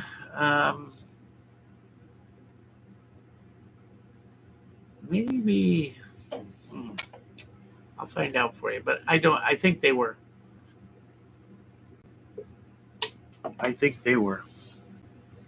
The underfolder gives me less dong to grip. Yeah, that's true. But if we're talking about Yugo guns, they never had any dong. Yugos don't have any dong. Now the Romanians, they got dong. Another funny story. Back in the day, guys, if you guys are new AK fans, nobody wanted a dong. You couldn't sell an AK with a dong. Century destroyed more dong handguards than anybody. They were like, it was like genocide to the dong, because all they did was zip them off and then sand them to make it look like they were never there. Because when you put a Romanian Wasser or whatever with a dong up for sale, you couldn't sell it. They were sale proof. Nobody wanted them. You used to see at gun shows big cardboard barrels, the cardboard barrels with the metal rim, about 4 feet tall, filled with dong handguards. You could buy them for $3 a piece, as many as you wanted. Nobody wanted them. And Century destroyed tens of thousands of them by cutting them off and sanding them to make them look like regular handguards. They should be tried for war crimes. And now look, what's a dong bring these days? Try finding a reverse dong for a Romanian underfolder. Yep. Yeah. I know a few of you guys have been around back in the day, but guys, how things have changed, and things today that I hear younger guys or newer guys to the AK talking about, I'm like, how do they not, where did they get that idea? Like, it's like things they've heard in forums or something that are no way true. It's like, what are you talking, where did you get that? I can't believe that the truth gets changed that much. It's shocking, about different things. Well, no, this came from that. And this is like that because of. No, it's not. No, it's not. I was there. I know when they came in, how they came in, what they did. It's amazing. dig a little deeper. Dig a little deeper. Find the old guy that was there buying them in the heyday when they were cheap. Listen to Misha Co. His channel. He knows what he's talking about, and unlike me, he can remember import numbers, when they came in, who brought them in, what flavor and variety. He's amazing. I have it all tucked away up here. I just can't recall it all like he can. I think it has something to do with him being blind, that he just has this photographic memory. Wait, I should ask him, can you have a photographic memory when you're blind? I don't know. Maybe it's a braille memory or something, but he is a walking encyclopedia. He knows production numbers, years of production. He could tell you what year Century switched with Zastava USA. I know about, but I couldn't tell you the year and all of this. I mean, he's amazing. I would have to go back, do all my research, write it all out, But bottom line is, I got the knowledge. I know what happened when it happened, and I should certainly know why. But anyhow, let's go back and see what you guys got here. Oregon, you talk about money, and trust me, I've been there. Now that it's just me, I can spend as much as I want. But now my mommy government in Illinois, I can't buy crap. You need to go just over the border. One step, 5 feet over the border, 6 inches over the border. Life is good. Come to the cheddar side. It is. I got to say, those years when I had to be down there, even part-time, no. Never again. Never, ever, ever. Just the weight lifted off your shoulders, because, although we're all doing everything completely by the book and the numbers, there's always that little thing on your shoulder, right? Yeah, not anymore. Just the relief factor alone is big, and yeah, I can't even, I did stop in I was down there visiting one of the kids, and I was going to stop in a local gun shop down there. And then I thought, why? There's nothing even to look at. Is there? Do they have anything to look at even? I don't know. It was funny. I was in a local gun shop the other day, and I overheard the clerk saying, yeah, they're from Illinois. He goes, selling away their rights left and right. I guess they had come up there and sold them a bunch of stuff they can't have. So these local gun shops are probably making a killing on Illinois people. I don't know. So wild. Never thought I'd see it, but they know that. They know it. They just also know that it takes time, and they use that against you, because now it's going to be, everyone thinks, oh, it's going to be overturned, and it's just going to be 6 more months and we'll have it. No, this is going to be a 10-year fight you got on your hands, and who's got that kind of time to wait? Get out. Sell. Go. What's the difference for work? If you go right over the border and you work anywhere in that Chicago line, you can be there in a half hour, 45 minutes. Just do it. Be done. Worst case scenario, sell yours, go rent something. But get out. Screw that state. I don't even give them toll money. Nothing. Don't give them anything. I don't go down there. I'm done. Done. Sucks, because my favorite club was down there, and I wish I could go there. That's where you saw most of my videos. But now I can do it here, right on. Jump out the window here. I can do anything I want, The only thing that bugs me a bit is I don't want to hurt my deer population. I don't want to run all the deer off to my neighbors, with all the shooting. But, winter, spring, through midsummer, I'll do my shooting, and then as fall comes, I'll back off. That's all. But it has switched some of the stuff I'm thinking about doing with the range and where I was going to put it. So we're going to change some of that up a little bit, but it's okay. It's still fine. Got plenty of room. Just got to change some stuff up, and I may not be able to use the natural contours for a berm. So we'll see. I don't know. I was out today shooting. I got a new 3D deer target, and I was out shooting my bow today with that. That was fun. Neighbor was shooting. Heard him shooting today. 5-6 shots. I thought at first he must be hunting, but I don't think there's anything open right now. And it was small caliber at best. I don't know. Maybe he was doing a little rabbit hunting or something. Sounded a little sharper than a shotgun. Maybe a 410. 410 has more of a crack, kind of. I was hoping he knows we're over here. Get a hole through the motorhome or something. But anyhow, yeah, I wouldn't wait, my man. If at all possible, you should. The underfolder gives me less dog to grab.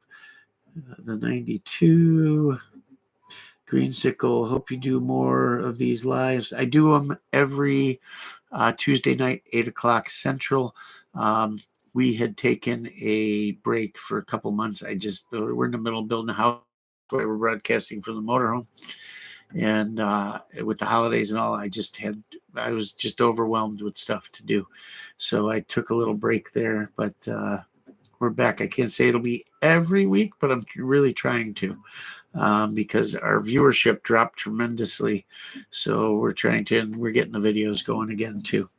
So yeah, have a good one, brother. I have to watch the rest tomorrow. Russ, good to see you, Russ. Good evening, Rock. Just got home. No problem. I hope you caught it. If you guys have been around for a while, you've heard a lot of what I said tonight, but just a little bit of a 24 update on the AK marketplace. Imports, you got some Polish out there, but the three big players as usual: Cougar, Arsenal, Zastava, and my pick for the best all-around import, if you're a first-time buyer or whatever, is the ZPAP. And of course the ZPAP underfolder is out now with a rail, and we are going to test it and bring you a video. So we'll be comparing it to the old ones too. We'll probably throw the NPAP in there.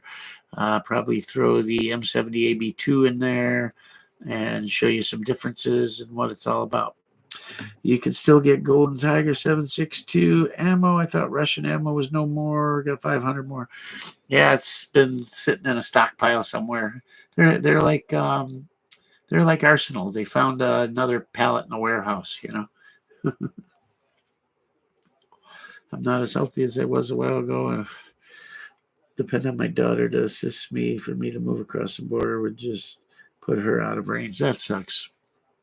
Or you bring her with you, one of the two. But I do understand you. Without my son, even the littlest help he would give me or the most help, I miss it tremendously. Because it's kind of what you plan on when you get old, right? Yeah, you got a son there to help. You can pick up the phone, come help you with the heavy lifting, and to have it on my own, it's kind of tough sometimes, and it gets to me once in a while. I kind of do the "woe was me" thing a little bit, or I wish he was here, that kind of thing. But you just got to do it. You do what you can, or you figure out a better way to do it, or like Martin Coe says, you're going to need a tractor at the homestead. Absolutely. Like now, this ice station zebra thing was cool, and it looked like that. It looked like their motorhome stuck covered in ice down the sides, everywhere, buried over the wheel wells. Just the only thing on the tundra with like a shovel stuck here and something sticking out of snow there. It looked like the South Pole, right? Ice station zebra.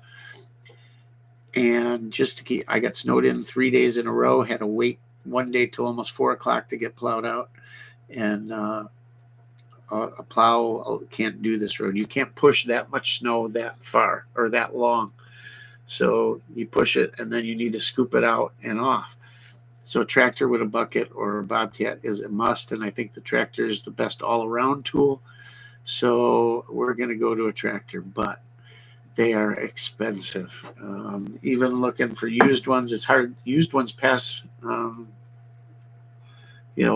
within families or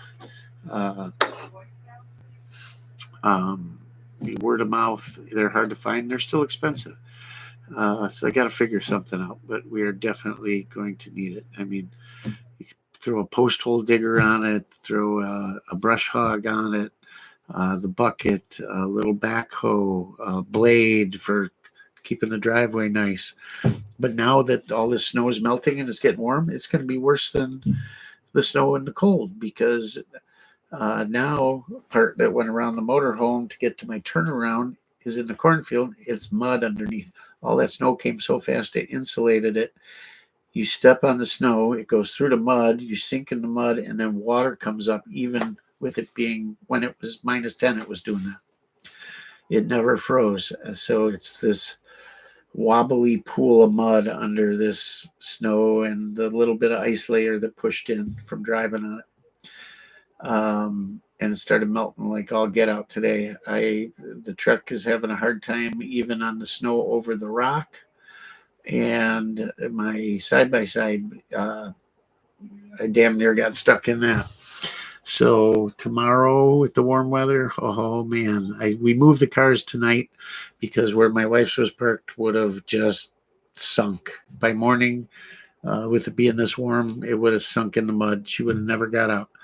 So I got them up at least on the rock, and as long as we can stay on the drive, we're okay. But we got to be able to turn around, and that requires, because I'm not where it's wider, couldn't get close enough to the electricity. It's going to be a hard time getting in and out of here. I'd rather have it frozen right now. I really would. I forgot what a pain to deal with mud when building a new house. And getting back to you, Orion, I get it. This move, my last move when we moved to the country was a breeze. And granted, my wife handled a ton of it back then, and it seemed to flow a lot easier. And I thought, well, it's the builder, it's this, it's that. It's just age, man. You don't get, these projects don't go as easy, and it's more stress on you. And it's been very stressful on the two of us. We can be at each other's throats sometime, and we just got to really watch it, and get out and do things and bite your tongue and just remember you love each other. That's all. That's what you got to do. But it's stressful. I cannot wait for, I'm figuring June. I can't wait when I can just move in and take a real shower and real everything, and just this is much harder than I thought. It's not like when I was full-time in a motorhome and I had a trailer with me and we were set up for it. Here, it's the infrastructure's not here yet, and I'm literally off-grid 100% basically. And while I know how to do it and can do it, and we are doing it, it's hard work because I'm hauling water, hauling waste, electricity from here and there, and whatever. Power went out. I should have fired the generator. I didn't, and then the water froze up because I had the inverter going. I didn't think about the space heater, and on. Wind, all kinds of things. Just makes everything tougher. Golden Tiger, best ammo out there as far as AK ammo goes. If you can get some, grab some.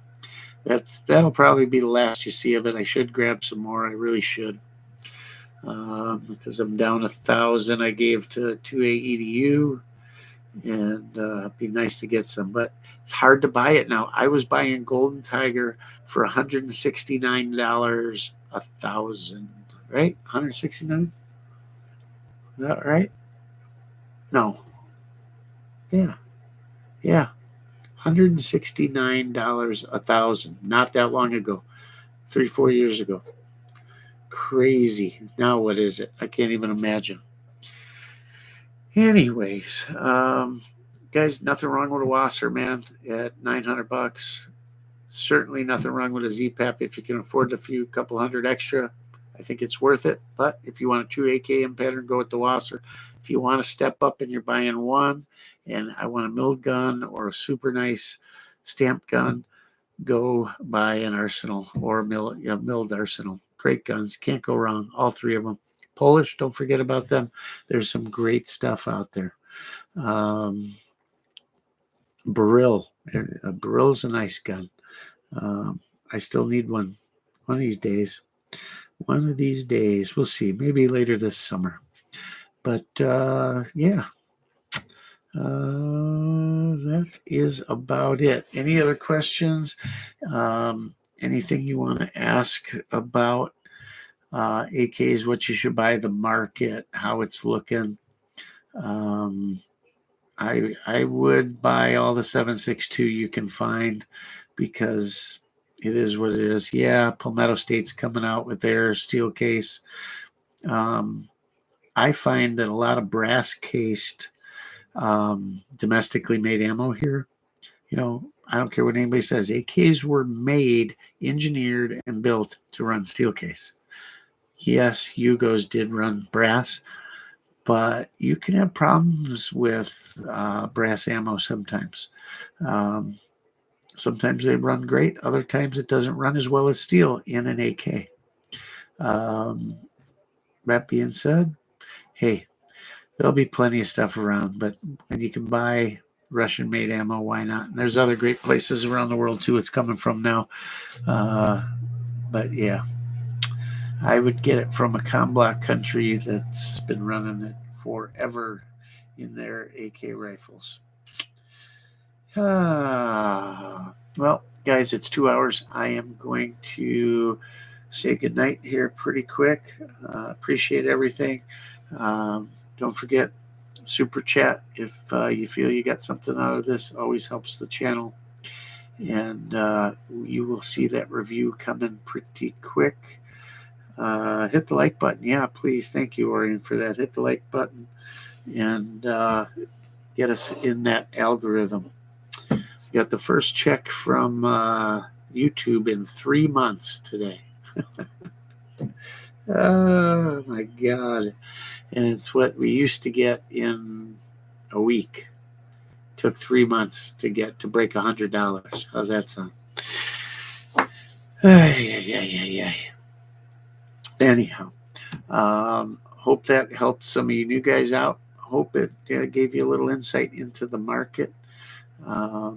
If you need to know where I'm seeing some of these things, shoot me an email, and I'd be happy to tell you. I just don't know how YouTube does with that, so don't want to put it on here, but it's out there. Search hard enough, you'll find it. There's still lots of good stuff to buy, and it's a good time to buy because prices are kind of pushing down, and this is straight from the horse's mouth from a local gun shop. The things are soft, so they're pricing it down. No better time than when a gun shop says things are down, right? They want to move it. You make money on turning your money, not sitting there hoping for a higher price like a museum, So if you need something, it's a good time to buy it. Hey, stay warm. Spring's coming quick. And the best of all is we got AK videos coming real quick. So I can't wait. It's really going to be the first video shot on the property here. And we're going to whack them and stack them. So it's going to be a lot of fun. I can't wait.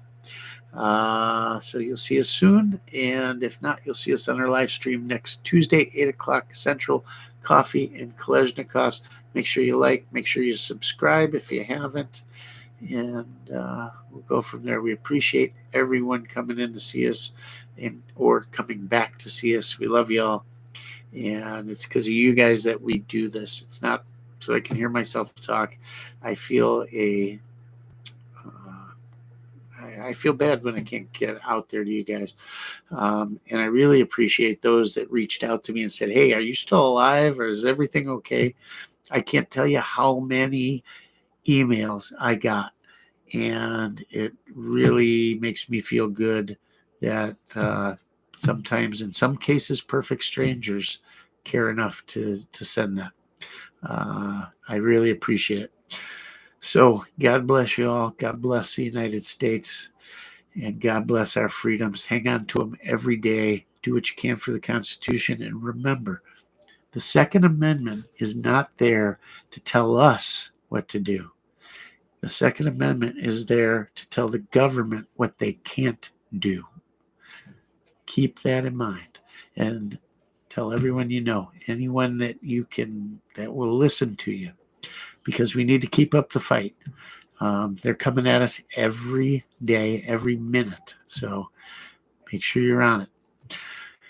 Anyhow, thanks again, guys. Go check out some of our old videos, man. I think you will find them fun, interesting, and we're going to be redoing some to make them a little more current, maybe, or clarification. All right. Thanks again, and as always, Rockford Ordnance out.